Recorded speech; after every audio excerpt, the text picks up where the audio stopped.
All I right, thought welcome Stephanie everybody was coming too. to everybody to welcome everybody to Legal Tech Week, the show where we talk about the top stories in legal tech and innovation. And it is June 28th, 2024, and we have a little bit smaller panel this week, although we still might get joined by Stephanie Wilkins, who's trying to get in, I think, from across the pond over on Caroline's turf. But so our panelists today, as you see them, let's start. Nikki, you want to kick it off? Sure. Sorry, I'm having a hard time hearing. And so I just totally talked over Bob because I couldn't tell he was talking. I apologize. Oh, I I don't know. didn't even know we'd started. My name is Niki Black. I'm the head of SME and external education at AffiniPay, which is the parent company of MyCase, LawPay, DocketWise, and CasePeer. And I write legal tech columns for Above the Law, ABA Journal, and the Daily Record, and oversee our industry and benchmark reports on the pay side of things. And I'm looking forward to talking about our topics today. All right. And Gino Grady, want to introduce yourself? I am Gina Grady. I write the Dewey Be Strategic blog, and I also write a monthly column for Legal Tech Hub. That's it. Right. And Joe Patrice. Patrice from above the law and thinking like a lawyer. I am coming to you from, I think I've never sat in this particular chair on this show. So this is a new location of the many within That's really exciting. And Yeah. somebody else who's never sat in the chair she's in on this show, probably because she's not anywhere she's been lately. Stephanie. Yes, I jumped on late. I wasn't sure I'd be here. Stephanie Wilkins, editor-in-chief of Legal Tech News at ALM. I am in London, where it is still shockingly bright out for 8 p.m. this time.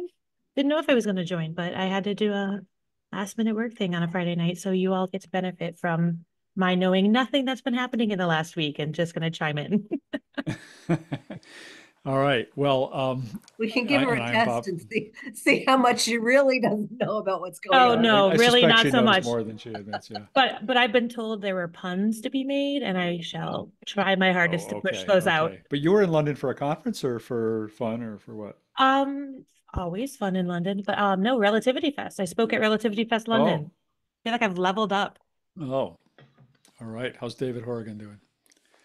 Wonderful as always. Okay, He never falters.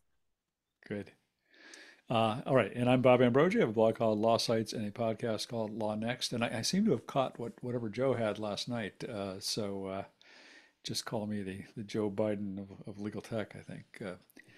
And all right. Well, so a few things to talk about this week, but thought we'd kick off with a story that Nikki published on Above the Law, based on something she had wrote on LinkedIn, and it has to do with toilet paper, and we want to get to the bottom of why she chose to write about toilet paper. So, Nikki, you want to start us off? Sure. And all of you guys are great at puns, and I suck at puns. So I went to ChatGPT, and it provided me with an intro to my little what I'm going to talk about. I'm flushed with excitement to talk about this.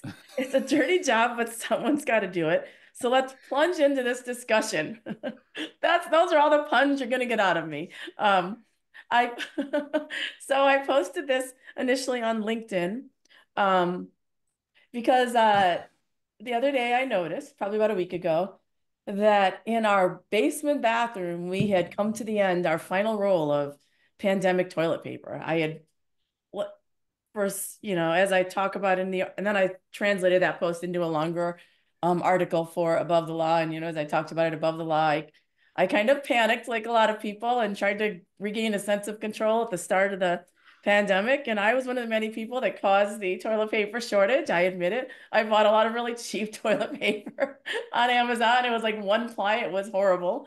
And Or crappy toilet paper, as you yeah, said crappy in toilet your paper. Yes, article. crappy. And as soon as I was able to get my hands on better toilet paper, I did. And I took that huge batch of toilet paper and I relegated it to our basement bathroom that we rarely use and have over the years tried to use it up, and we're down to the last roll a week ago. And I kept coming across that last roll. I'd go downstairs and I have a walking treadmill. And so I just kept seeing it. And it made me think, and it truly did make me think about like the pandemic and where we are. And so that's what I wrote about, just how much things have changed, how we're in so many different things have changed in the pandemic, both in legal tech and in the world in general. And what was funny was this is sort of a side story to the blog post. And I think there's a lot to talk about in the blog post, but I knew as I was typing it and putting his picture up on LinkedIn that this was like a douchey thing to be doing, for lack of a better description. Like I was turning into a LinkedIn douchebag, I don't know, or even a corporate douchebag, if you will. But I put it up there anyway because it really did come from the heart. And then if you go and look at that post, I can provide a link in a minute. There's a comment to it from a guy called Corporate Sween that has more likes than my post. And my post gained some decent traction. It has like at least 150 likes, if I recall correctly. And he's this guy who, before I left TikTok, he has a TikTok account about just corporate douchebaggery. It's just like, it's really funny. I used to follow it. It's about just like the corporate world and how it's so ridiculous sometimes. And he just makes fun of it. And apparently on LinkedIn, it's a much smaller following, but he has a thing where he posts his TikTok videos.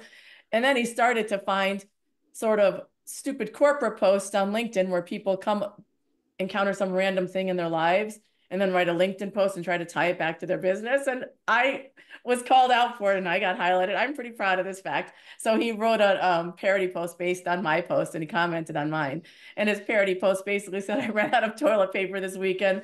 Here's what it taught me about B2B sales. And then he wrote a long post, which was really funny. So I think he raises a really good point. I actually thought about this before I posted it. So I think it's kind of funny that I got called out for that. So that's a secondary aspect of this. I would like to say that I've never been on TikTok, but I've seen him on LinkedIn, which is where actual adults see TikTok videos like weeks later. So yes. Well, as you apply your trade, it's important that you write absorbing topics like this, and I think you deserve kudos for it. So, But that's it. That's our pun. That's our pun collection. Uh, oh, I thought but we had to like roll them out through the entire episode. Well, and I didn't go into the post. I mean, there really were a lot of things that changed, right? Like remote work became the norm for a while. Now it's unclear what's happening. But like other things like outdoor dining flourished. Like it is really like it's changed the landscape of our cities in a lot of ways. And wine country out here in upstate New York, like in the Finger Lakes, technology innovation have really taken off. It primed lawyers to be receptive to new tech. Generative AI couldn't have come along at a better time, at least in terms of legal and lawyers' receptiveness to tech. The e-commerce boom, new appreciation of home delivery. I actually get things delivered at home a lot more than I did before the pandemic.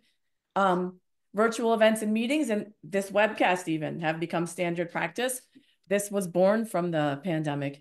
Online education and webinars have increased access to learning. Family and work-life balance have taken on a new importance and sort of it's something we talk about more, I think. And there's been a greater emphasis on mental health and well-being. So I think there are just so many things that have come from the pandemic that truly have accelerated all sorts of different trends that were happening in a way we never could have predicted. So I think that this last roll of toilet paper is worth contemplating in terms of where we got. It's not like something to throw away. I don't know, flush away. I don't know. I'm really bad at this. no, I think it was actually. I mean, it is funny. It was a thoughtful piece, and it is just kind of funny in some ways how I don't know how resilient we all are, and how we do adapt, and then in some ways forget that we had to adapt, and then move on in the ways that we've adapted. And it's I didn't have the toilet paper experience, but you just come across these things that like remind you of how weird it was for a while, and then that weirdness sort of became almost normal for a while, and then when we finally emerged from it, you realize none of it was normal, but we did adapt, and as you say, it led to a lot of we've talked any number of times about the positive changes in the legal tech world. I mean, it's everybody has said it just accelerated the adoption of legal tech dramatically, and it also probably accelerated the development, not just the adoption, but the development of legal tech. So a lot to be said for that last roll of toilet paper, I guess. Yeah. I mean, not in a tech sphere, but every time there's this one place, JFK, every single time I walk past it, there's a PPE vending machine. And every time I walk past it, I'm like, remember when you couldn't get anything anywhere? And now it's just like vending machine is like dusty and no one touches it and it's stock full. I'm like, oh, remember those days? Yeah. And I don't know I what don't to know do with about where my, you, I was going to say, I don't know what to do with my collection of designer face masks. That I bought face masks for every occasion. well, and I remember where I am anyway, like when you couldn't get toilet paper, what happened was all the local bars and restaurants started handing out toilet paper with their takeout orders. So I would start like eating takeout every night just so I could get a roll of toilet paper with it. I didn't care about the food so much. I do not think New York City did that. They did not have it to spare either. The weirdest thing about the whole toilet paper issue is that it was an entirely manufactured false crisis.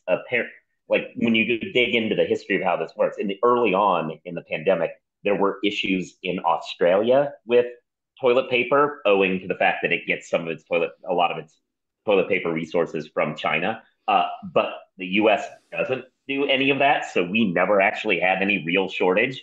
We solely freaked out about what happened in Australia and people started hoarding it. And so we created our own toilet paper shortage for no good reason. A lesson is somewhere in there about understanding the differences between markets, but I'm Of not going to course, try to that do was that. spread on the internet. So if there had been no internet, we would have had toilet paper. Yeah, yeah, Or if exactly. Nikki had, or if Nikki hadn't bought it all. Right. Right. I did that. I also mentioned, I think on your post, I mean, there was like a point we couldn't get it anywhere around here. And I went to Amazon and like ordered this giant thing of toilet paper from China. And it took so long to come that by the time it finally arrived, any crisis was long averted and there was toilet paper to be found everywhere. And I got stuck with this giant roll of crappy toilet paper, as you said, from China. No offense to Chinese toilet paper, but whatever I bought was not very consumable. And, mysteriously, there I is think you're still, using it wrong, Bob, if you're consuming it. Oh, I was just going to say, there is still a bus with a COVID sign on it parked near my house every day, which I am totally baffled by.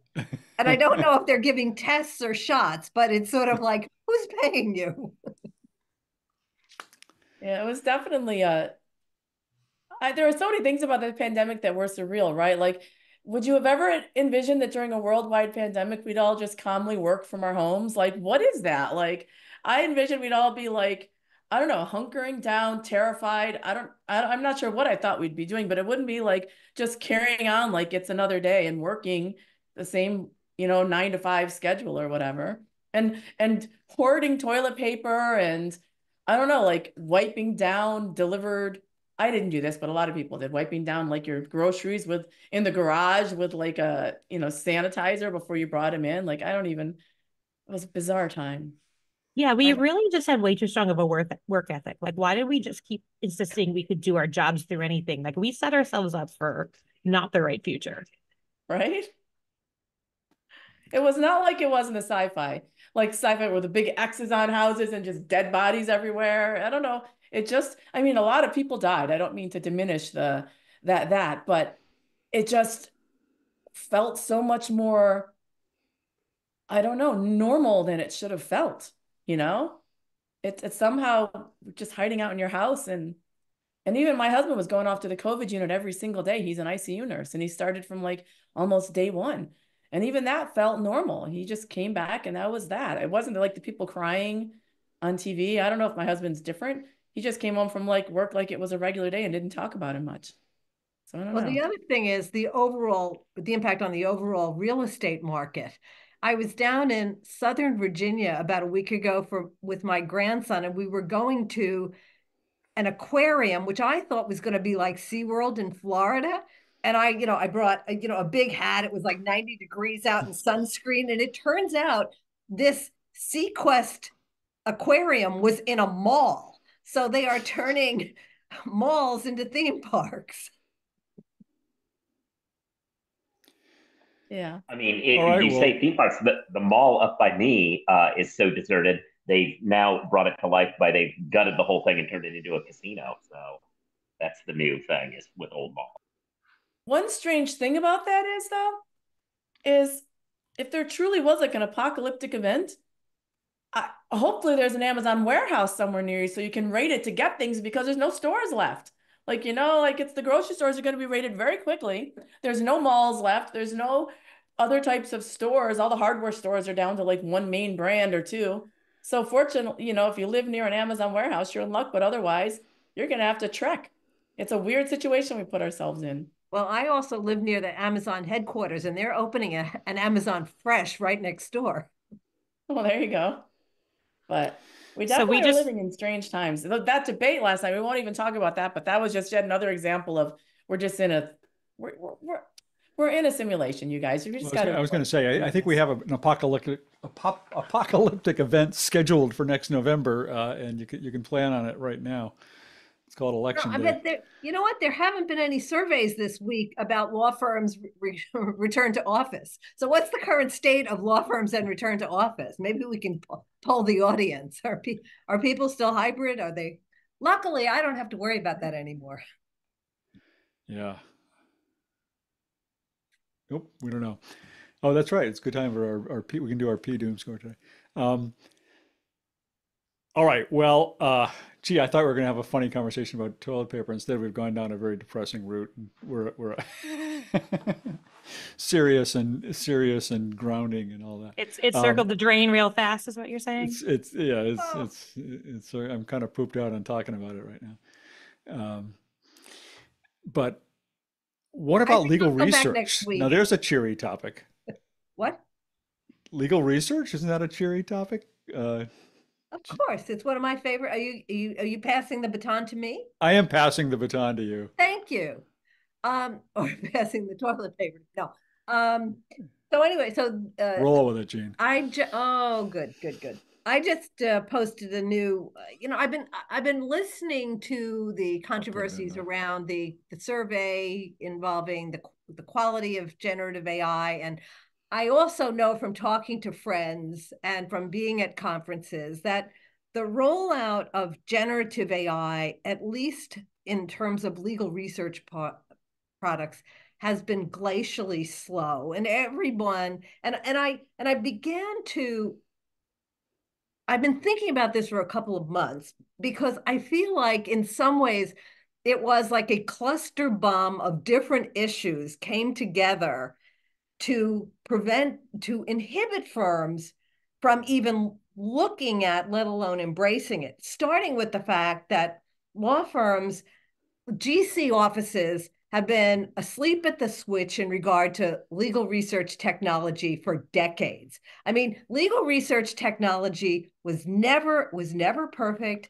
Lexis and Westlaw started out with partial databases, fragmentary databases, Boolean searching, which was so easy to screw up, command systems where you might not get the right results or not even know if you have things keyword and context, you're looking at a dissent, you're not looking at a full opinion. There was such a long list of things that were always that could always potentially derail the quality of research results. I began to wonder, why is everybody suddenly awake and screaming about generative AI? And the only reason I can come up with is because of the hallucination factor. And I get it. That is a serious issue, but the hallucination factor wouldn't be a problem if lawyers still knew how to read and thought they were responsible for reading. I had come across this article years ago, a 2008 article in The Atlantic by this guy named Nicholas Carr, and the title of it was "Is the Internet Making Us Stupid?" And he talked about how everybody could only scroll, and the human race was going to we were going to become genetically modified so that we could no longer ingest long, complex documents. And I actually fear that may be what's happening in the legal profession, is that lawyers just don't want to take responsibility for for reading anymore. And to top it off, they don't actually want to understand the differentiators between different research products or how to use them. And I just point out that law firms have had a team of they already have on site a team of generative AI risk managers in their libraries. So if they want to start looking at new products, they already have teams in place who really understand content, really understand the limitations, because that is what, from the minute I started going from my MLS, the entire focus was on what is the quality, what is the source, why would we buy a product, how do you use a product correctly? And so I didn't mean for it to be sort of a promotional piece for generative AI, but I feel in a way that's where it came out. Well, by the time I got to the end of it, I was saying, why is everybody backing off from this product? When we have been letting lawyers use products they haven't understood for decades. Like, Bob, remember years ago when they would have at ALL, they would have the comparisons between the natural language queries on the various systems. And there wasn't a single executive that it could explain the ranking algorithm or why the results came out the way they did. And so why all of a sudden are GCs standing in the way and saying, oh, we can't let lawyers use something they don't understand? When was the last time they understood the technology they were using? So that was my premise. Right. I mean, I was thinking when I read your article about that research that Susan Neville-Omart did back in 2018 or something like that, and comparing results using Westlaw and Lexis and Fastcase and I think maybe Casetext at that point or whatever, several different research services, in showing that, essentially doing exactly the same query across different research services delivered vastly different results in terms of even what the top cases are. You kind of have this notion that the top cases are the top cases, the leading cases, the leading cases. And then Westlaw and Lexis would give you a totally different list of what the top 10 cases were in response to a particular query. So you're muted, Gene. But if Your you finger know is how to not. site check, you eventually get back to the right cases. If you have actually paid attention, stayed awake, and continued to use your faculty for reading, you're going to be able to get to the right analysis. I don't know. Right, right. You can get there, and that's why. I mean, her point is that you need to put a little effort into this, and maybe even use a couple of different research services. It's but not that's a lot as of easy work. as it seems. But Well, that's yeah. but the point is, do we want lawyers to get to a point where lawyers never actually have to read a case? Don't they learn by reading cases? I mean, how do you become an expert in your area if you're letting the machine do it all? Yeah, Well, maybe the yeah. cases should be written a little more clearly. I mean, we all know Or this, shorter. they're written horribly. Well, Maybe there's a happy once medium. generative AI starts writing the cases, they'll get shorter. Yeah. Um, is it I mean, also? Yeah. I was really compelled by that airlines case about the Montreal Convention that I read. Really fascinating case. Eh, eh. Huh?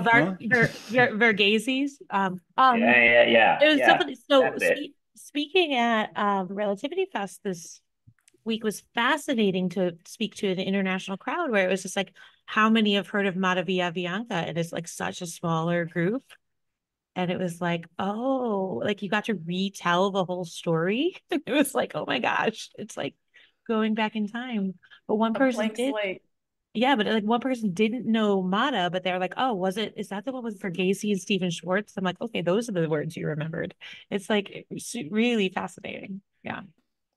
Yeah, I talked last week, I think, about the conference I spoke at in North Carolina, and I think Steve said we were talking last week about this. Steve and I had both talked at conferences where there was like very little sort of knowledge of AI, and same thing. The Avianca case, they had a lot of them just seemed oblivious to that, just hadn't heard about it. I mean, this is not just covered in the legal press; it was covered in the New York Times and all sorts of national press, and it's really surprising. Um, I mean, it kind of, uh, well, for me, it leads to the thing I wrote about this week, which was this legal ethics opinion that came out of Pennsylvania on lawyers using AI. Um, which, there've been a few now legal ethics opinions on this, and I wish Steve was going to be here today. He's stuck on a plane. Steve also wrote about a different legal ethics opinion on AI this week, I think in Kentucky. The one I wrote about was a opinion that came out of jointly the Pennsylvania and Philadelphia Bar Associations issued this opinion together. But they it's a little bit strangely written, but they basically say, and some people have debated with me whether it actually says this, is that lawyers need to be proficient in the use of generative AI. So not just sort of competent, not just sort of aware of the benefits and risks, the language out of the duty of tech competence, but the opinion says very explicitly that lawyers need to be proficient, is the word they use, in basically whatever technology they're using in their law practice. And that's a kind of a high standard to say that lawyers need to be proficient in AI. And what we're talking about here, just there are a lot of lawyers who just aren't anywhere near up to speed on AI technology, let alone still how to create a table of authorities in Word or whatever. I mean, it's really interesting how there's this disconnect, I think, between what some of these ethics opinions are saying, what the standards are, and what's actually happening in practice. And that's applies to what Gene wrote about in terms of legal research. Lawyers are not proficient in their uses of technology. As a broad rule, many of them are, or some of them are, but many are like nowhere near even competent in it. So it's a really interesting opinion, and it'd be interesting to see, what kind of follow up that leads to. I wrote about it after you did. It just was published in the Daily Record today. And I mean, I think that they're all interesting because they do talk about how lawyers need to be, and proficient, competent. I don't know if proficient is a higher level. I mean, I guess it implies a more thorough understanding of a certain type of tech, I guess, but they all do talk about, and I agree with this idea. You need to understand the basics of the different types of technologies, including AI, so you can make an informed and educated decision about whether to use it or not to use it in your practice. And they do frame it that way in the Pennsylvania opinion. The joint opinion. They talk about they actually say whether to use it or not use it. But, you need to have a basic understanding before you reject it. And right now, I think what a lot of lawyers are doing is rejecting it based upon the significant amount of risk that they're aware is involved right now because of the hallucinations. And in some ways, I feel like that in and of itself is sufficient given where the tech is. I don't know how you all feel about that, but it's always been a benefits risk analysis of any type of tech. And I feel like with generative AI right now, the risks are pretty clear, even if you're using legal AI. And so that it may just get to the point where we don't even need to know much more than that. It's a little bit out of balance right now to reject using it, at least for now. I don't think I think that there are tools you can use that where that balance is more clear, but still I can see why in some ways lawyers are in that position. I don't know what you think about that. Well, I also think the problem is everyone should have rolled out beta products instead of raising their prices like 400% to get the generative AI product, give people a chance to use the products and make them better. Because that's, a lot of products get better because they get customer input. And right now, nobody's letting people try products. That's not true. We have beta, and we already rolled some out to the general public, and we have tools out in beta. So that's not true. And other people do too, not just us. So I'm talking about the legal research area. I think you're not in the research area. Okay, but I just think, well, I mean, in terms of pricing, I don't know what's happening in your area, but again, the price to upgrade to products that are basically untested in development, just past beta maybe, and they have a very high premium on top of the already premium cost. So I think in some ways, vendors shot themselves in the foot by rushing out products that may not have been completely ready for prime time, and also not understanding all the conflicting issues that come up for law firms, because you have a bunch of clients that are going to say, don't use generative AI on my product, on my work, and other clients that say you must use generative AI on my work. And how does a large law firm let some lawyers use something and other lawyers don't? And then you have all the conflicting judicial opinions, and some say you have to report if you use AI at all, and most lawyers don't have no clue what products have AI, let alone, you know. So I mean, it's just, there are so many different things that have come, you know, there are collateral issues in addition to cost, in addition to quality. There are all these other things that are really putting a drag on the market. Well, and you raised some really good points. And I think that when it comes to the heavy hitters that you're talking about that own all of that data, like the legal research companies, and they have acquired companies that have already significantly invested in this technology, or else they've significantly invested on their own, in the case of like Lexis, for example. But, you know, and so they're in a slightly different position. But for the majority of the market, there are products available in beta. My company isn't charging for the products that have been released thus far. And you know, at some point, everyone's going to have to start charging some extra, because those tokens cost a ton of money on the back end. But that being said, you know, it's being rolled out differently in the smaller firm space, or in the non-research space, if you will.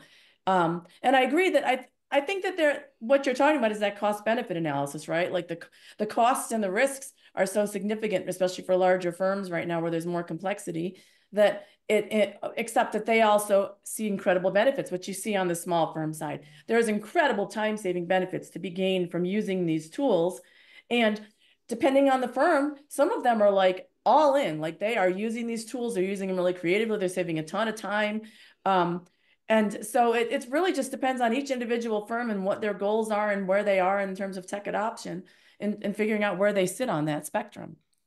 But the cost of all this is only going to keep going up, as we had the revelation recently about the amount of electricity that is getting sucked up by these programs. Like, that's electricity pretty cheap right now, but you know, when it gets a little scarce, that's going to change the economics of this.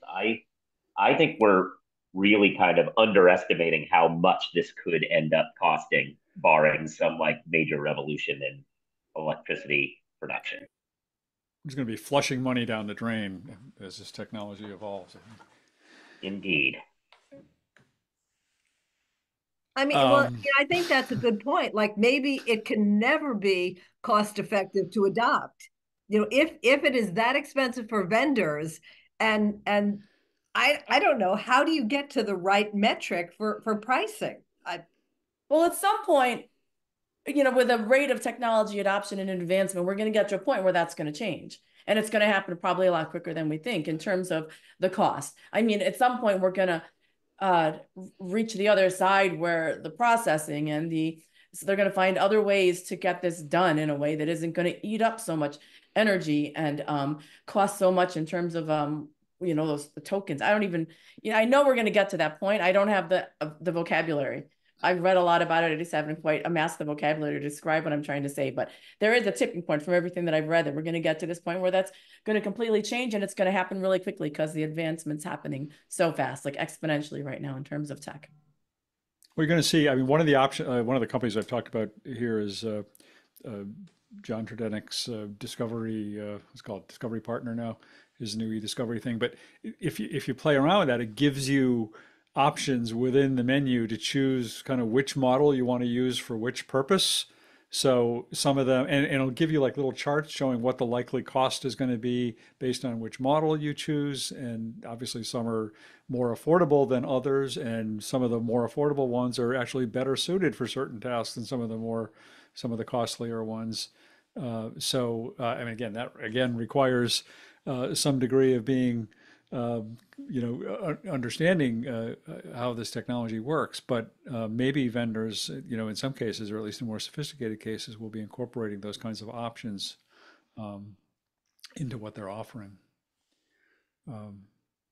One other thing on the whole tech competence thing. I mean, I keep saying this is something I've sort of been a soapbox issue for me over the years because as I ever read the ethics opinions on the duty of tech competence, it seemed pretty clear to me that this duty is not simply about what technology you are using in your law practice or what tools you're using, but it also extends to what your client is using, what technology tools your clients are using. And, I mean, a simple example might simply be that, if you don't understand how your client is storing digital information or transferring or transmitting or communicating digital information, then you may not be able to ensure that, confidentiality is being protected in your dealings with that client.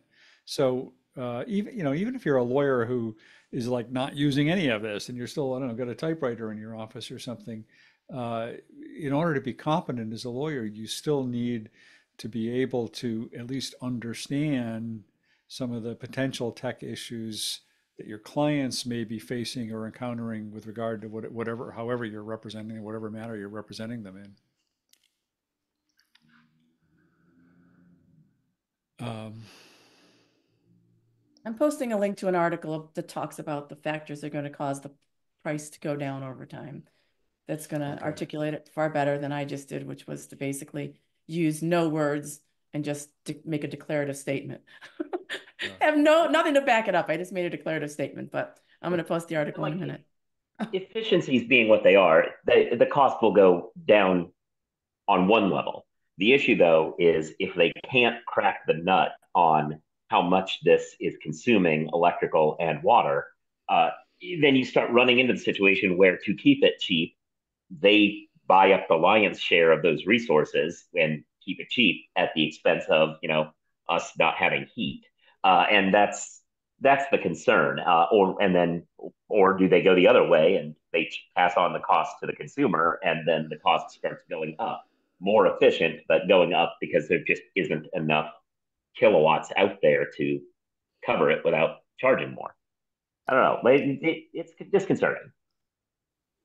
Oh, well, Kristen we'll Sonny invent makes a It's fusion point. power in basically this like what simulation. happened in England when they put up all the fences and nobody could go and farm for themselves. Everybody starved, so the privileged could go fox hunting.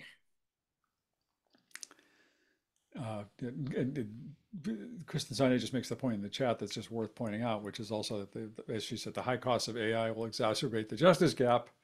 Again, as she says, I've been talking to a number of big commercial grade companies about how they can parallel process tech for legal aid justice tech at the same time to minimize impact. But that's obviously another big issue with the cost here in terms of AI. All right. I'm out of good puns for toilet paper. So,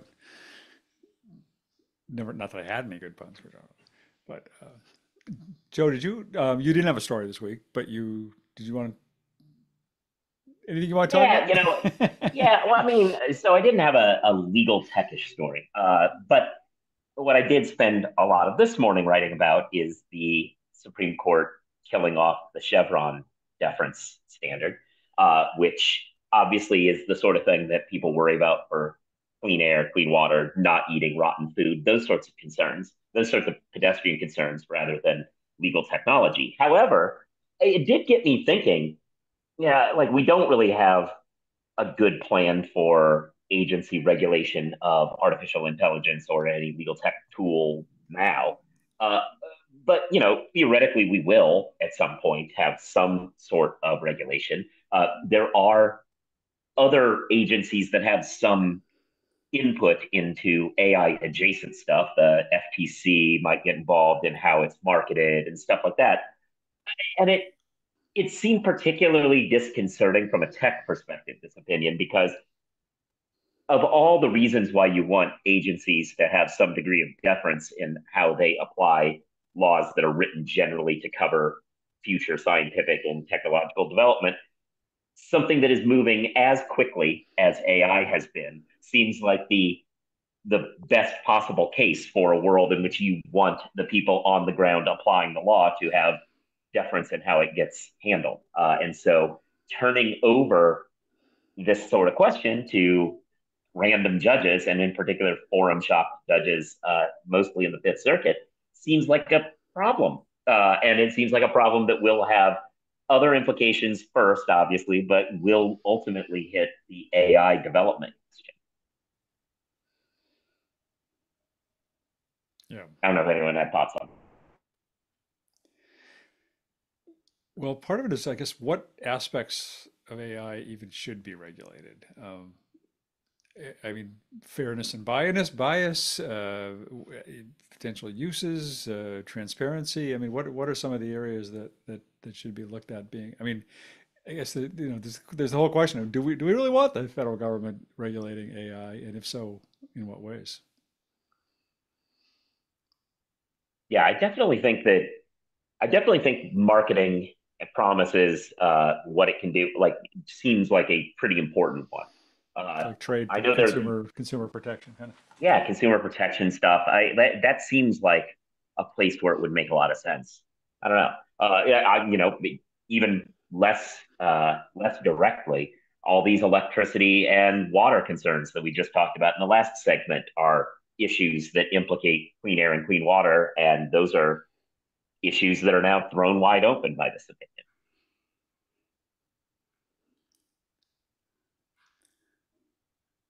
Yeah. You know, the fellow that wrote The Big Short wrote another book about the lengths that trading companies were going to get data transmitted to them a nanosecond earlier so that they Yeah, could take more advantage of the market. And that's the sort of model that I think is going to be under the radar and is going to affect all of us so much, because whoever owns that infrastructure is, I mean, I hate to say it, it's like I mean, it does seem to me that there is real potential there for greater and greater distortions, financial distortions and power distortions and information and knowledge distortions. And I just don't see how we are going to, you know, people, megalomaniacs don't voluntarily try and balance out power and money. So there's always a megalomaniac out there. There's a lot wreaking more out there than we havoc on think. taking something that could be a good thing and ruining it. yeah. I mean, thankfully with all these kind of algorithmic trading flash crash stuff, at least there you could argue potentially that the exchanges can beef up what they do and they can regulate because they're kind of non-governmental. But the SEC is who we would really prefer to be doing that sort of thing, and they also got kicked in the genitalia this week by the Supreme Court with their losing their ability to adjudicate things in house, which basically, as I put it, like, yes, that doesn't mean they can't take people to court, but it also means realistically, because I live in the real world. Apologies to Niki who thinks it's a simulation, but here in the real world, the SEC is not going to start running to court with every minor thing that they currently try to regulate because they can't afford that. So it basically is a license to just commit small securities fraud because they're not going to stop you otherwise. And that, speaks to this same issues you're talking about. Like, you can run small frauds now. Yeah. What about that whole either Gene or Nikki brought up a story this week involving an industry benchmarking group that's getting together. It was on Artificial Lawyer. I've got the link here. I can put it in. But I mean, apart from government regulation of AI, it seems that at least industry, not regulation, but efforts at industry benchmarking could be an important step in at least promoting transparency in this technology, and maybe even kind of developing some standards around how it's being developed.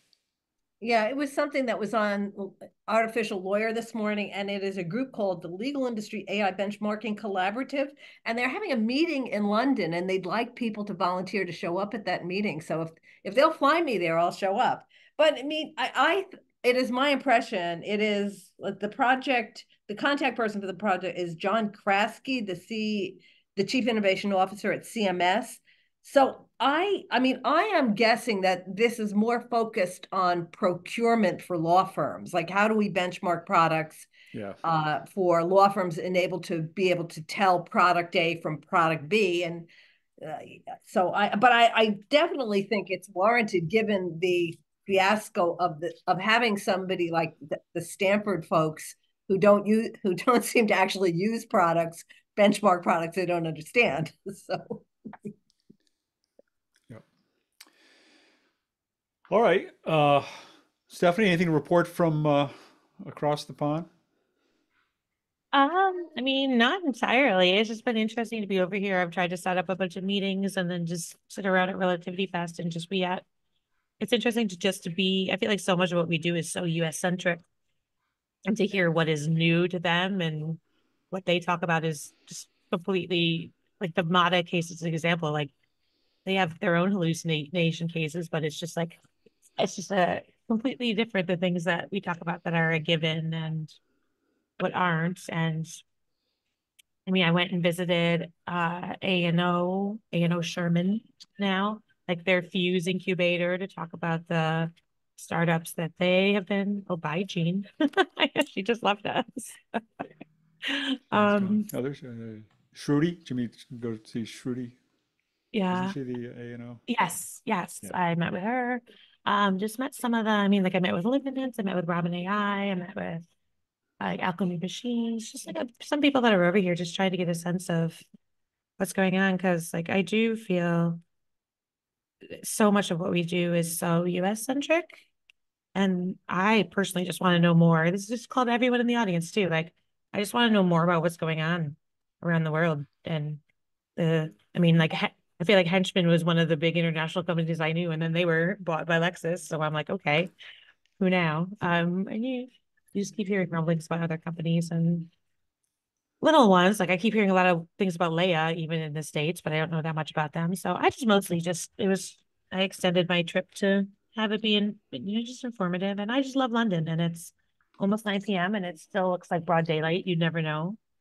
And so, yeah, not a lot to report. I guess I will write my takeaways of Relativity Fest, but it's mostly that, like their air product and all of that is going to be general availability in July.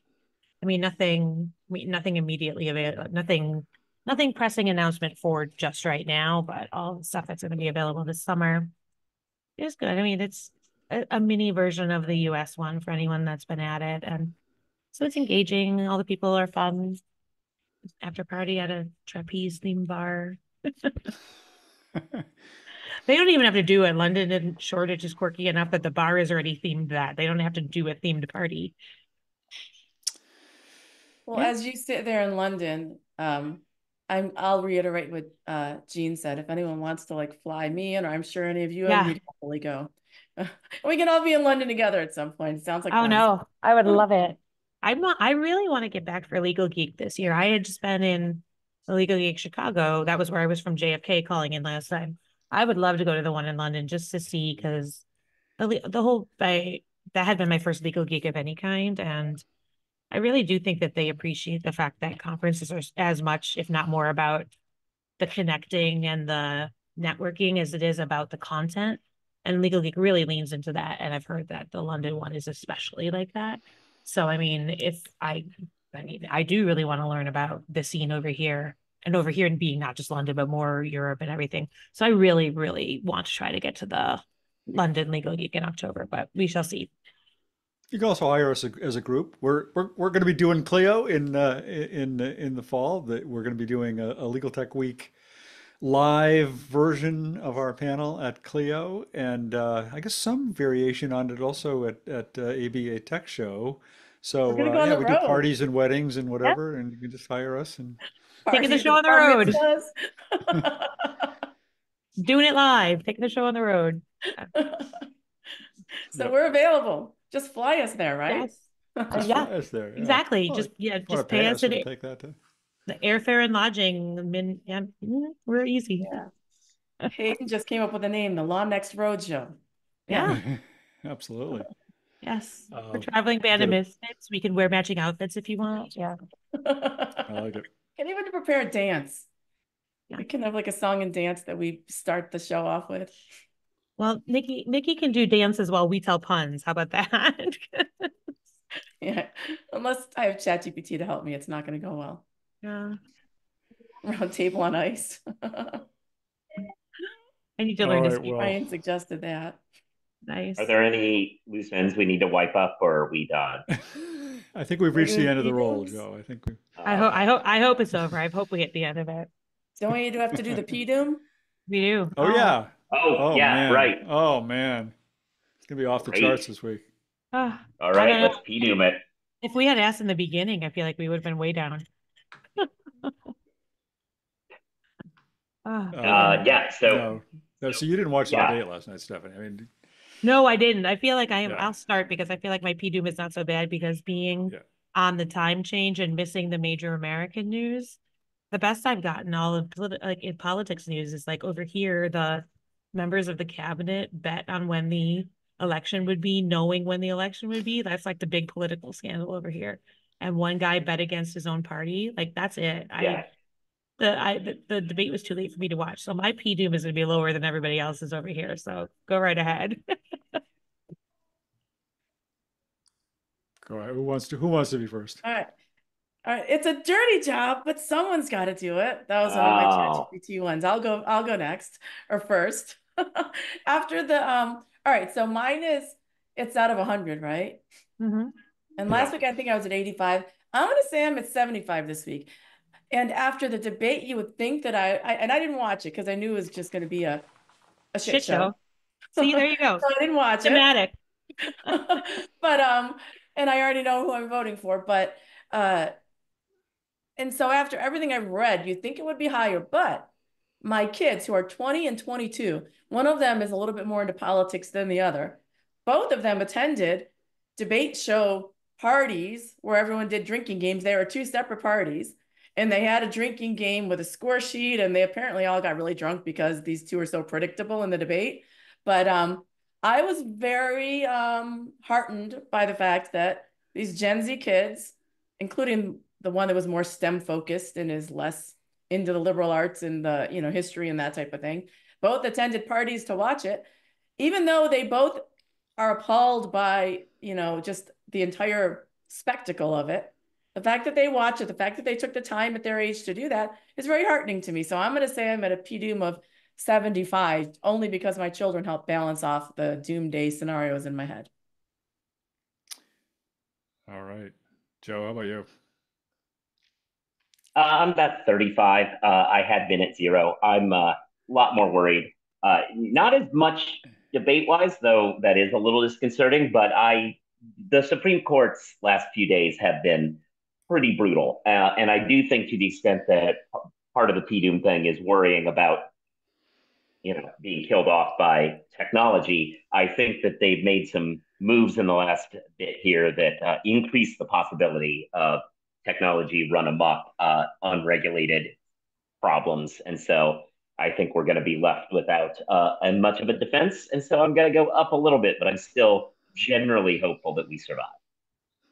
That's a bunch of malarkey. Uh, no.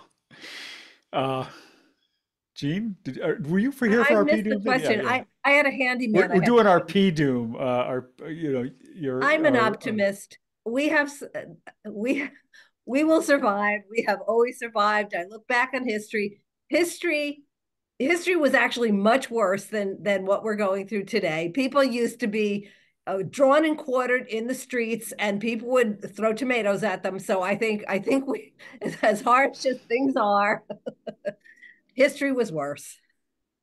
Apparently, you haven't read the planks of all the candidates, but yeah, I don't know. Well, Stephanie, okay, Stephanie, how do you want to go, or do you want me to go?